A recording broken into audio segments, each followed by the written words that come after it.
भी खड़े स्टेज पे, आप मंच पे खड़े हो, उससे भी बैठ जाए। मंच पे जो भी खड़े हैं वैसे सभी बैठ जाए। मेरा निवेदन है आप सभी से, नक्सल जगता, नक्सल जगता, नक्सल जगता जिंदाबाद।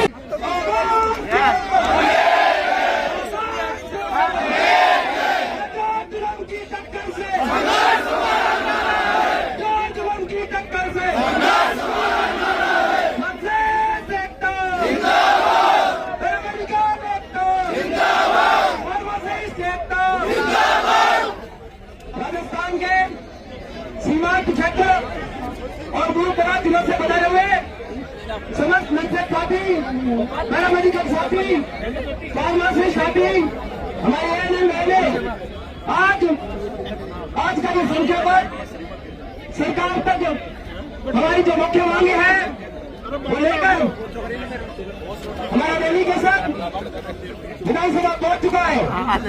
मैं आपकी जानकारी के लिए बता दूं, माननीय चिकित्सा मंत्री जी ने सामने से डेलीगेशन को इन्विटेशन दिया, आमंत्रित किया कि आप आइए और आपकी जो बात है हम अच्छे से सुनेंगे। मुझे आपका ये जोत देकर बहुत विश्वास है कि माननीय चिकित्सा मंत्री जी हमारे प्रति साधारण लोग रवैया दिखाते हुए हमारी मांगों को लेकर जल्द से जल्द भर्ती विज्ञप्ति का विज्ञापन जारी करेंगे।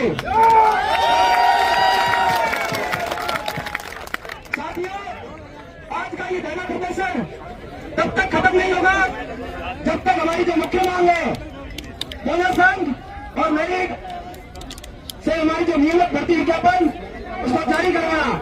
तो लगातार अनिश्चित काल तक बैठने के लिए आप लोग तैयार हो? तैयार हो?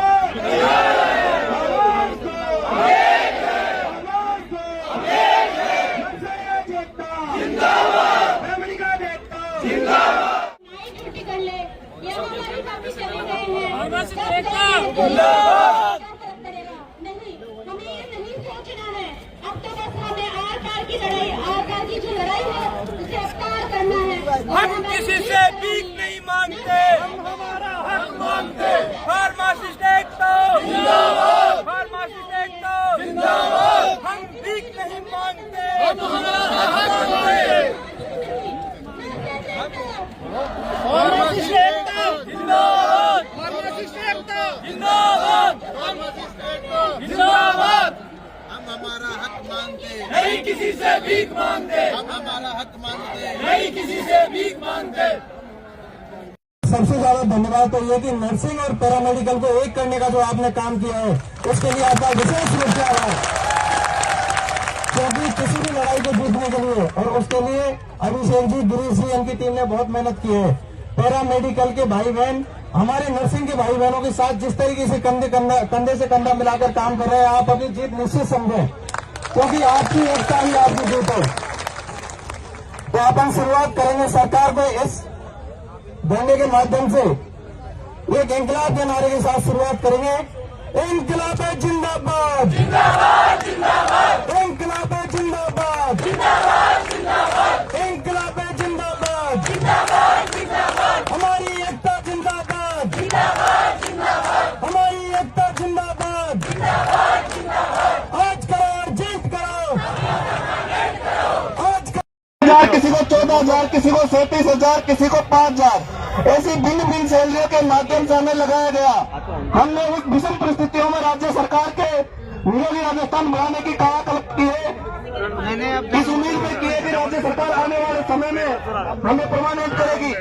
वर्तमान सरकार एक एजेंसी के माध्यम से एक प्रोपेगेंडा चला रही है जिसमें कोचिंग के जो माफिया है, जो सरगना है, वो राज्य सरकार को गुमराह करने की फिराक में है कि आप इनकी भर्ती एग्जाम से की जाए।